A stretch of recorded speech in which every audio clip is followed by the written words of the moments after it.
আসসালামু আলাইকুম। সম্মানিত চাকরিপ্রার্থী ভাই বোনেরা, সকলে কেমন আছেন? আশা করি আলহামদুলিল্লাহ সকলে ভালো আছেন। আমিও আপনাদের আলহামদুলিল্লাহ ভালো আছি।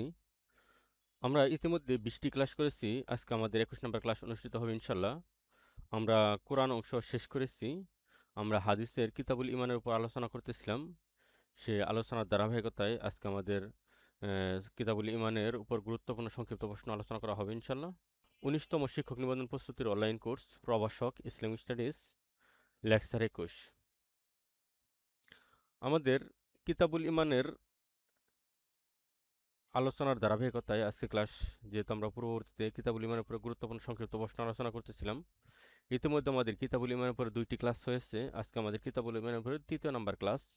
সেই আলোচনার ধারাবাহিকতায় আমাদের আজকের প্রথম যে প্রশ্নটা সেটা হলো মোহাব্বত কাকে বলে বা মোহাব্বত শব্দের অর্থ কি।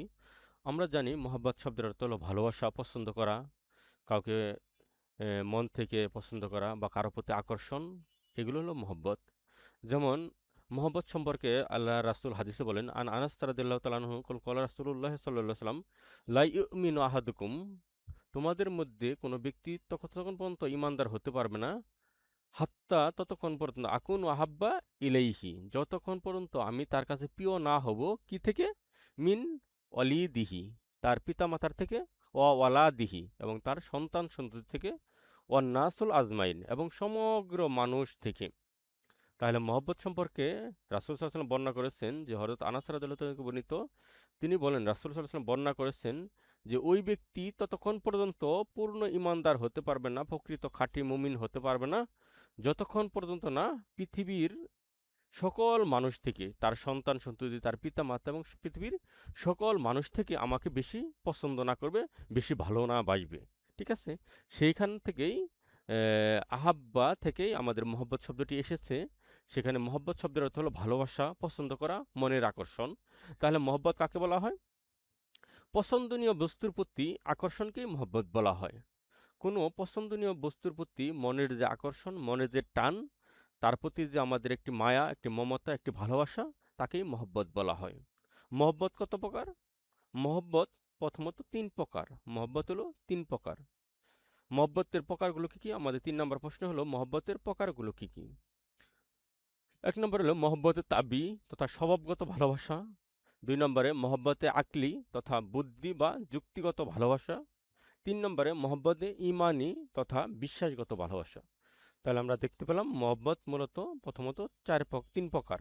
তাহলে মহব্বত কত প্রকার? মহব্বত 3 প্রকার। প্রথম প্রকার যেটা আমাদের, সেটা হলো মহব্বতে তাবই তথা স্বভাবগত ভালোবাসা। 2 নম্বরে মহব্বতে আকলি তথা বুদ্ধি বা জ্ঞানগত ভালোবাসা। 3 নম্বরে মহব্বতে ইমানি তথা বিশ্বাস বা ইমানের দিক থেকে ভালোবাসা। তাহলে আমাদের 4 নম্বর প্রশ্ন হলো যে আমরা এই 3টির বিশ্লেষণ দেখব এখন, যে মহব্বতে তাবি তথা স্বভাবগত ভালোবাসা কাকে বলা হয়। বাহ্যিক কোনো প্রভাব ব্যতি রেখে শুধুমাত্র অন্তরের টানে কাউকে ভালোবাসাকে মহব্বতে তাবি বলা হয়। যে বাহ্যিক কোনো অর্থ সম্পদ বা বাহ্যিক কোনো কারণ ছাড়া শুধুমাত্র অন্তরের টান বা মনের যে আকর্ষণ, এই আকর্ষণের কারণে যাদের প্রতি আমাদের মনের অন্তরে টান রয়েছে, যে মহব্বত সৃষ্টি হয়, তাকে বলা হয় মহব্বতের তাবি। যেমন পিতার প্রতি সন্তানের ভালোবাসা, মাতার প্রতি সন্তানের ভালোবাসা, সন্তান সন্ততির প্রতি মাতা পিতার ভালোবাসা। এই যে ভালোবাসাগুলো রয়েছে, ভাই ভাইয়ের প্রতি ভালোবাসা, এইগুলো হলো মহব্বতের তাবি, যেগুলো স্বভাবগত ভালোবাসা, যেগুলো আল্লাহ প্রদত্ত বাহ্যিক বা পৃথিবীর কোনো কারণ ছাড়া, অর্থনৈতিক, সামাজিক, রাজনৈতিক কোনো কারণ ছাড়া, যেটা স্বভাবগত, সৃষ্টিগত, আল্লাহর প্রদত্ত যে ভালোবাসাটা, সেটাই হলো মহব্বতের তাবি, যেটা পিতামাতা বা সন্তান সন্ততির প্রতি পিতামাতার যে ভালোবাসা, সেটাই হলো মহব্বতের তাবি। আমাদের 5 নম্বর প্রশ্ন হলো মহব্বতে আকলি তথা জ্ঞানগত বা বুদ্ধিগত বা বিবেকগত ভালোবাসা কাকে বলা হয়। গুণ ও বুদ্ধিমত্তার প্রতি আকৃষ্ট হয়ে কারো প্রতি ভালোবাসা পোষণ করাকে মহব্বতে আকলি বলা হয়। যেমন শরীর সুস্থতার জন্য তিক্ত ঔষধ সেবন করা বা তিক্ত ঔষধের প্রতি ভালোবাসা। আমরা জানি যে আমাদের বিবেক, বুদ্ধি বা জ্ঞান কোনো একটি জিনিসের প্রতি আকৃষ্ট হয়ে যে তার প্রতি যে ভালোবাসা তৈরি হয়, তাকেই বলা হয় মহব্বতে আকলি। যেমন যদি কেউ অসুস্থ হয়, তখন তাকে তিক্ত ঔষধ সেবন করতে হয়, ওই তিক্ত ঔষধটা সেবনও এর প্রতি যে তার একটি ভালোবাসা, তার যে একটি আকর্ষণ, যে ওই ঔষধটা তাকে সেবন করতে হবে। বাহ্যিক দৃষ্টিতে তিক্ত ঔষধ কেউ খেতে চায় না, বা নর্মাল একটি সুস্থ মানুষ তাকে যদি তিক্ত কোনো জিনিস দেওয়া হয় তবে সে তা পান করবে না বা সেবন করবে না। কিন্তু যদি কেউ অসুস্থ হয়ে পড়ে তখন তাকে যে ঔষধ সেবন করতে হয় সেখানে যদি তিক্ত ঔষধও থাকে তাও সে তা সেবন করবে, কারণ সে জানে যে এই তিক্ত ঔষধ সেবন করার মাধ্যমে তার শরীর সুস্থ হবে। এই যে শরীর সুস্থ হওয়ার জন্য তার জ্ঞান বুদ্ধি, তার মনের যে আকর্ষণ, বুদ্ধির মাধ্যমে বা বিবেক তাকে বলতেছে যে এই ওষুধটা তুমি সেবন করো, এই ওষুধ সেবনের মাধ্যমে তোমার কি হবে, তোমার শরীর সুস্থ হবে। এই তিক্ত ঔষধের প্রতি যে মানুষের ভালোবাসা, সেটাই হলো মহব্বতে আকলি তথা বিবেকগত বা জ্ঞানগত ভালোবাসা। আমাদের 6 নম্বর প্রশ্ন হলো মহব্বতে ইমানি, যেটা আমাদের 3 নম্বর মহব্বতের প্রকারের মধ্যে 3 নম্বর প্রকার হলো মহব্বতে ইমানি। তাহলে মহব্বতে ইমানি কাকে বলা হয়? শুধুমাত্র ইমানের দাবিতে তথা আল্লাহ প্রদত্ত মুসলমানদের মধ্যে বা ইমানের দাবিতে যে ভালোবাসা সৃষ্টি হয় সেটাই হলো মহব্বতে ইমানি। যেমন আল্লাহর প্রতি তার বান্দার ভালোবাসা, রাসূলের প্রতি তার উম্মতের ভালোবাসা, বা সাহাবী বা বুজুর্গণ দিন বা আলেম ওলামাদের প্রতি ভালোবাসা, বা এক মুসলিম অপর মুসলিমের প্রতি ভালোবাসা, বা এক দিনদার ভাই অপর দিনদার ভাইয়ের প্রতি যে ভালোবাসা, যেটা শুধু আল্লাহ প্রদত্ত ইমানের দাবিতে।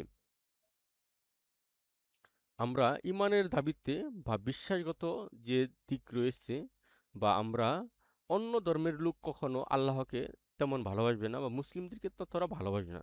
তবে আমরা মুসলিমগণ যেমন আল্লাহর প্রতি একটি ভালোবাসা সৃষ্টি হয় অটোমেটিকভাবে আল্লাহ প্রদত্ত ইমানের দাবিতে, যে আমরা মুসলিম হিসেবে সেই ভালোবাসাকে বলা হয় মহব্বতে ইমানি তথা আল্লাহর প্রতি বান্দার ভালোবাসা, রাসূলের প্রতি তার উম্মতের ভালোবাসা, বা উম্মতের প্রতি রাসূল সাল্লাল্লাহু আলাইহি ওয়াসাল্লামের ভালোবাসা। এগুলোই হলো মহব্বতে ইমানি। আমাদের 7 নাম্বার প্রশ্ন হলো হাদিসের আলোকে কোন 3টি গুণের মাধ্যমে ইমানের স্বাদ আস্বাদন করা যায়? আমরা হাদিসের মধ্যে রয়েছে যে আনাস রাদিয়াল্লাহু তাআলা আনহু ক্বালা রাসূলুল্লাহ সাল্লাল্লাহু আলাইহি ওয়াসাল্লাম, যে হযরত আনাস রাদিয়াল্লাহু তাআলা আনহু হতে বর্ণিত, তিনি বলেন রাসূল সাল্লাল্লাহু আলাইহি ওয়াসাল্লাম বর্ণনা করেছেন যে সালাসু মান কুন্না ফিহি ওয়াজাদা বিহিন্না হাওলাতুল ঈমান, যে 3টি বৈশিষ্ট্যের মাধ্যমে, 3টি দিকের মাধ্যমে, 3টি গুণের মাধ্যমে মানুষ কি করতে পারে, ইমানের পরিপূর্ণ স্বাদ গ্রহণ করতে পারে। সেই 3টি দিক কি?